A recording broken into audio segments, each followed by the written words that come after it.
नमस्कार दोस्तों, आप देख रहे हैं पब्लिक रिएक्शन। दोस्तों, पवन खेड़ा और असम के मुख्यमंत्री हेमंत बिस्वा शर्मा और उनकी पत्नी के बीच जो विवाद चल रहा है, दोस्तों थमने का नाम नहीं ले रहा है। एक तरफ पवन खेड़ा कांग्रेस पार्टी के नेता और दूसरे तरफ हेमंत बिस्वा शर्मा और उनकी पत्नी। दोस्तों, इस बीच एक बड़ी खबर निकल कर आ रही है कि खेड़ा को अदालत से बड़ी राहत मिल गई है। गुवाहाटी के एक स्थानीय अदालत ने पवन खेड़ा को बड़ी राहत दे दी है। दोस्तों, यानी असम की पुलिस को बड़ा झटका लगा है। क्या है पूरा मामला, आइए आप सभी के सामने बारीकी से समझते हैं। दोस्तों, कोर्ट ने क्या कुछ कहा है अपने आदेश में, वो सब कुछ मैं आपके सामने रखूंगा, लेकिन आप समझिए कि पूरा मामला है क्या। दोस्तों, असम की जो पुलिस है वो अदालत पहुंची हुई थी, असम की स्थानीय अदालत में। उस अदालत में याचिका लगाई गई थी कि जो पवन खेड़ा है उनके खिलाफ गैर जमानती वारंट लागू किया जाए, यानी जो है आदेश दे दिया जाए कि उनको गैर जमानती जो वारंट है वो जारी कर दिया जाए और उनको बेल ना मिल सके, आप समझिए जमानत ना मिल सके। और उस याचिका पर स्थानीय कोर्ट ने जो है साफ तौर पर इनकार कर दिया है, मना कर दिया है कि हम पवन खेड़ा के खिलाफ गैर जमानती वारंट जो है हम जारी नहीं कर सकते, इनकार करते हैं। जी हां दोस्तों, मना कर दिया कोर्ट ने। सुप्रीम कोर्ट के बाद यह मामला स्थानीय कोर्ट तक पहुंचा हुआ और आज खबर यह आ रही है कि आज गुवाहाटी हाई कोर्ट में भी जो असम की प्रदेश कांग्रेस कमेटी के जो लीगल सेल है वो आज गुवाहाटी हाई कोर्ट पहुंचने वाली है। पवन खेड़ा की जमानत पर याचिका लगाने जा रहे हैं। क्या कुछ होगा आप सभी के सामने होगा दोस्तों, लेकिन इसी बीच एक बड़ी खबर आ रही है कि असम की पुलिस को बड़ा झटका लगा है। खबर जरा देखिए दोस्तों, खबर आज तक की खबर है और खबर में लिखा है कि पवन खेड़ा को बड़ी राहत, इस मामले में कोर्ट ने गैर जमानती वारंट से किया इनकार। खबर क्या है दोस्तों, लिखा है कांग्रेस के नेता पवन खेड़ा को और असम के मुख्यमंत्री हेमंत बिस्वा शर्मा के परिवार के बीच कानूनी लड़ाई जारी है। इस बीच खेड़ा को अदालत से बड़ी राहत मिली है। गुवाहाटी की एक स्थानीय अदालत ने खेड़ा के खिलाफ गैर जमानती वारंट यानी NVW जारी करने से इनकार कर दिया है। दरअसल मुख्यमंत्री शर्मा की पत्नी रिंकी भुइयां शर्मा ने खेड़ा पर झूठे आरोप लगाने का दावा करते हुए FIR दर्ज कराई थी।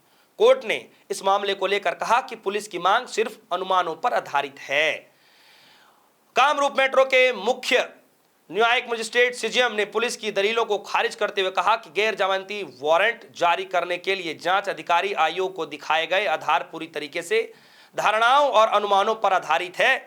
अदालत ने यह भी कहा कि मामला संज्ञेय और गैर जमानती अपराधों से जुड़ा है। ऐसे में जांच अधिकारियों के पास भारतीय नागरिक सुरक्षा संहिता BNS की धारा 35 के तहत जांच के लिए गिरफ्तारी करने का आदेश पहले से ही है, बशर्त को वो सुप्रीम कोर्ट की गाइडलाइन का पालन करें। दोस्तों, ये आज मतलब जो खबर निकल कर आ रही है कि आदेश में, अपने आदेश में कोर्ट ने ये सारी बातें कही कि एक तो गैर जमानती जो वारंट जारी करने के बाद कही गई असम पुलिस से, उसको इनकार कर दिया कोर्ट ने यह भी कहा कि जो आधार बताए जा रहे हैं वो पर्याप्त नहीं है। कोर्ट ने यह भी कहा कि सिर्फ जो अनुमान लगाए जा रहे हैं, जो अटकलें लगाई जा रही हैं, उस पर जो है ये पूरा मामला आधारित है, इसलिए हम ऐसे आदेश नहीं दे सकते हैं। आदेश में यह भी कहा गया कि ये पूरा मामला जो है संज्ञेय और अपराध गैर जमानती है, इसलिए जांच अधिकारियों के पास पहले से ही BNS की धारा 35 के तहत गिरफ्तारी करने, पूछताछ का अधिकार है। कोर्ट ने कहा कि इसीलिए इस स्तर पर गैर जमानती गिरफ्तारी वारंट जारी करना सही नहीं है, जिसको कोर्ट ने इनकार कर दिया। दोस्तों, पवन खेड़ा के खिलाफ आप सभी को पता है कि 6 अप्रैल को FIR दर्ज होता है। हेमंत बिस्वा शर्मा की पत्नी रिंकी भुइयां शर्मा 6 अप्रैल को पवन खेड़ा के खिलाफ Guwahati crime branch police station पर FIR दर्ज कराती है।